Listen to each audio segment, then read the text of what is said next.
చిల్లర రాజకీయాలు కాదు, అభివృద్ధి మా నినాదమని మహబూబ్ నగర్ ఎమ్మెల్యే ఎన్ఎం శ్రీనివాసరెడ్డి అన్నారు. ఈరోజు మహబూబ్ నగర్ జిల్లా కేంద్రంలోని మెట్టుగడ్డ ప్రాంతంలోని బాలసదన్లో 1,35,00,000 రూపాయలతో చిల్డ్రన్స్ హోమ్ అధునాతన భవన నిర్మాణానికి ఆయన శంకుస్థాపన చేశారు. అనంతరం ఆయన మాట్లాడుతూ, గతంలో అరకొర వసతులతో నడుస్తున్న ఈ బాలసదన్ను ప్రభుత్వ దృష్టికి తీసుకువెళ్లి అధునాతన భవన నిర్మాణానికి అనుమతులు తీసుకురావడం జరిగిందని ఆయన చెప్పారు. ఈ భవనాన్ని సంవత్సరంలోపు పూర్తి స్థాయిలో నిర్మాణం చేసుకుని అందుబాటులోకి తెస్తామని, అనంతరం ఈ బాలసదన్లో 5 సంవత్సరాల లోపు బాల బాలికలకు ప్లే స్కూల్ మాదిరిగా ఉండేటట్లు అందుబాటులో తెస్తామని, తల్లిదండ్రులు ఏ విధంగా అయితే శ్రద్ధ తీసుకుంటారో అలాగే ఈ బాలసదన్లో ఉంటుందని ఆయన స్పష్టం చేశారు. కేవలం అనాథ పిల్లలే కాకుండా పట్టణంలోని చిన్నారులు ఎవరైనా ఇక్కడ చేరవచ్చని ఆయన చెప్పారు. గత 10 సంవత్సరాలుగా ఇలాంటి సంస్థల్లో ఉండాల్సిన వసతులు గురించి పట్టించుకోలేదని బీఆర్ఎస్ ప్రభుత్వాన్ని ఆయన విమర్శించారు. రానున్న 2 సంవత్సరాల్లో ఎస్సీ, ఎస్టీ, బీసీ గురుకులాలు సొంత భవనాలు నిర్మించుకొని సొంత భవనాల్లో కొనసాగే విధంగా చర్యలు తీసుకుంటామని, ఎక్కడెక్కడ లోపాలు ఉన్నాయో అక్కడ సరిదిద్దుకొని మంచి పరిపాలన అందిస్తామని ఆయన స్పష్టం చేశారు. ఈరోజు 1,35,00,000 రూపాయలతోటి బాలసదన్ శంకుస్థాపన చేసుకున్నాం. గతంలో అరకొర ఫెసిలిటీస్ తోటి చాలా ఇబ్బందులు పడేవాళ్ళు. వాళ్ళకి ఆడుకోవడానికి ప్లేస్ కానీ, ప్రాపర్ కిచెన్ కానీ, తర్వాత ఆయాలకు రూమ్స్ కానీ ఇటువంటివి ఏవి లేకుండే. భవనం కూడా శిథిలావస్థలో ఉండే.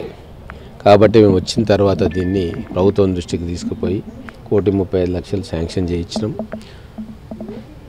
ఈ భవన నిర్మాణం అయిన తర్వాత 5 ఏళ్ల లోపు పిల్లలు ఎక్కడ ఉన్నా జిల్లా వ్యాప్తంగా అనాథలుగా ఉన్నా లేకుంటే తల్లిదండ్రులు వచ్చి ఇక్కడ పెట్టినా వాళ్లకు మంచి ఫెసిలిటీస్, ప్రైవేట్ రంగంలో ఏదైతే క్రచ్లు ఉంటాయో అలాగే ప్లే స్కూల్స్ ఉంటాయో ఆ తీరుగా దీన్ని మంచిగా తీర్చిదిద్ది వాళ్ళు ఇంకో సెంటర్కు పోవడం లేదా అడాప్షన్ అయ్యేంత వరకు చాలా చక్కగా వాళ్లకు పేరెంటల్ కేర్ ఎట్లా ఇస్తారో అట్లా ఇవ్వడానికి ఏర్పాట్లు చేస్తూ ఉన్నాం. మన కాంట్రాక్టర్కు అధికారులు కూడా చెప్తా ఉన్నాం, వీలైనంత త్వరలో ఈ భవన నిర్మాణం పూర్తి చేసి 1 సంవత్సరం లోపల దీన్ని ప్రారంభోత్సవం చేసుకోవాలని వాళ్ళకి చెప్పినాం. నాణ్యతతో కూడిన కన్స్ట్రక్షన్ కావాలని కూడా నేను చెప్పినాం. మొత్తం కూడా గత 10 సంవత్సరాల్లో గత ప్రభుత్వం ఏ రోజు కూడా పాఠశాలల మౌలిక వసతుల్లో కానీ లేదు ఇటువంటి బాలసదన్ కావచ్చు మిగతా అన్నిటివి కూడా దాని మీద దృష్టి పెట్టలే, హాస్టల్స్ మీద దృష్టి పెట్టలే. ఈ 10 సంవత్సరాల కాలయాపన జరిగిన తర్వాత ఈరోజు కాంగ్రెస్ ప్రభుత్వం వచ్చిన తర్వాత ఏవైతే భవనాలు సరిపోతలేవో వాటన్నిటినీ పక్కా ప్రణాళికతోటి రాబోయే 2 సంవత్సరాల్లో పూర్తి చేయాలని చెప్పి ప్రణాళిక చేసి దానికి బడ్జెట్ కేటాయింపులు కూడా చేసుకుంటున్నాం. ఖచ్చితంగా ఒక 2 సంవత్సరాల లోపున ఎస్సీ హాస్టల్స్, బీసీ హాస్టల్స్ ఏదైతే అద్దె భవనాల్లో ఉంటున్నాయో వాటన్నిటినీ కూడా ప్రభుత్వ సొంత భవనాల్లోకి మార్చి వాళ్ళకు మంచి సౌకర్యాలు కల్పించాలని చెప్పి ఒక ప్రణాళిక ఏర్పాటు చేసుకున్నది. ఆ ప్రకారంగానే బడ్జెట్ కేటాయింపులు కూడా జరుగుతూ ఉన్నాయి. మాటలు చెప్పి అడ్వర్టైజ్మెంట్లు చేసుకునే ప్రభుత్వం కాదు ఇది. ఎక్కడ లోపాలు ఉన్నాయో గత ప్రభుత్వం ఏమైతే పొరపాటు చేసిండ్రో అవి సరిదిద్దుకుంటూ ప్రజలకు మంచి పరిపాలన అందియాలన్న లక్ష్యమే మా కాంగ్రెస్ ప్రభుత్వం యొక్క లక్ష్యం. కాబట్టి ఎవరు ఏమనుకున్నా చిన్న చిన్న విషయాలు ఏదో పెద్దగా ఏమో జరిగిపోతుందని చెప్పినా మేము మా ప్రయత్నం, మా ఆలోచన తెలంగాణ రాష్ట్రాన్ని దేశంలోనే నెంబర్ 1 రాష్ట్రంగా చేసేటందుకే ఉంటుంది తప్ప చిల్లర రాజకీయాలకు వాటి జోలికి మేము పోకుండా కేవలం అభివృద్ధి మీద దృష్టి పెడతాం. అదే ఖచ్చితంగా కూడా వాటికి కూడా ఎట్లా దాన్ని మెరుగుపరచుకోవాలి వసతులు నేను కూడా పర్సనల్గా విజిట్ చేస్తా. దానికి ఏమేమి మార్పులు అవసరము, ఇంకా భవనాలు ఏమన్నా పెంచుకోవాలన్నా, కొత్త భవనాలు కట్టాలన్నా, ఇంకేమైనా ఫెసిలిటీస్ పెట్టాలన్నా వాటి మీద కూడా మేము దృష్టి పెడతాం. నా పేరు జరీనా బేగం అండి.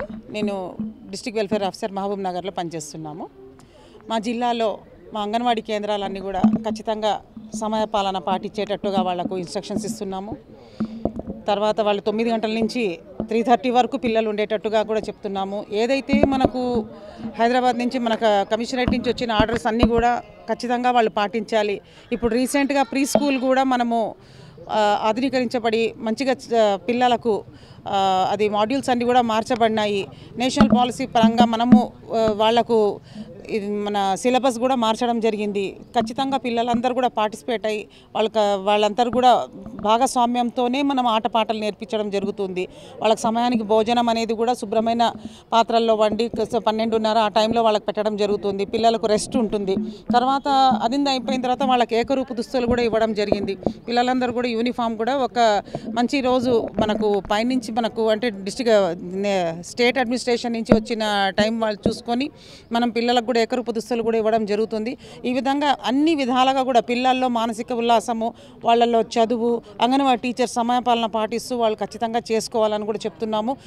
అదే టైంలో మనము చేసే వంట కూడా పరిశుభ్రంగా ఇవ్వాలి. వాళ్ళు ఖచ్చితంగా ఎటువంటి విమర్శలకు తావు లేకుండా శుభ్రమైన పద్ధతిలో వండి పిల్లల ఆరోగ్యాన్ని దృష్టిలో ఉంచుకొని ప్రేమతో వాళ్లకు వడ్డించాలనేసి, అదేవిధంగా మనకు ఆరోగ్య లక్ష్మిలో ఉన్న తల్లులకు కూడా ఫోర్టిఫైడ్ రైస్ మాకు సప్లై చేయబడుతున్నాయి. ఆ ఫోర్టిఫైడ్ రైస్లో మనకు ఉన్న నామ్స్ ప్రకారంగా అంటే ఒక తల్లికి 50 గ్రాములు ఆ విధంగా ఇవ్వాలని ఉంది, 50 గ్రాముల గుడ్డు ఇవ్వాలని ఉంది, ఫ్రెష్ ఎగ్స్, మళ్ళీ వెజిటేబుల్స్ ఇవన్నీ కూడా మంచి పరిశుభ్రమైన గిన్నెల్లో వడ్డించాలనేసి ఎటువంటి విమర్శలకు ప్రలోభాలకు లోను కాకుండా ఖచ్చితంగా మనం ఇవన్నీ పాటిస్తూ అంగన్వాడీ టీచర్లు సహకరించాలని గవర్నమెంట్కు మేము వాళ్ళని విజ్ఞప్తి చేస్తున్నాం. అంగన్వాడీ టీచర్ స్ట్రెంత్ అంటే అండి మనకు లోకల్లో ఉన్న పిల్లల్ని బట్టి ఆధారపడి ఉంటుంది.